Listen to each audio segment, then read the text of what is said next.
Hello, in this training, I'm going to teach you how to install fire alarm systems. That is conventional fire alarm system, not the wireless fire alarm system, but it's a wired fire alarm system. In this training, I'm going to be using Gent fire alarm panel to teach you. Well, if you know how to use Gent fire alarm panel, you most likely know how to use every other conventional fire alarm system.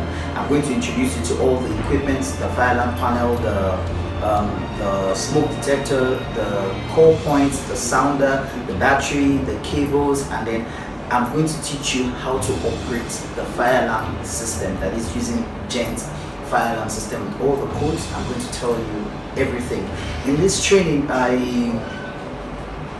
look forward to having you, to enlightening you on how to install fire alarm, telling you what cables to use, and every video in this training has a PDF that explains theoretically whatever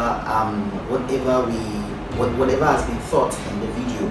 Now there's a video for every aspect of this training. I want you to pay good attention. Be very I want you to concentrate and be very attentive to the training. I'm very confident in my heart that you will make good out of this training. I look forward to training you. Thank you.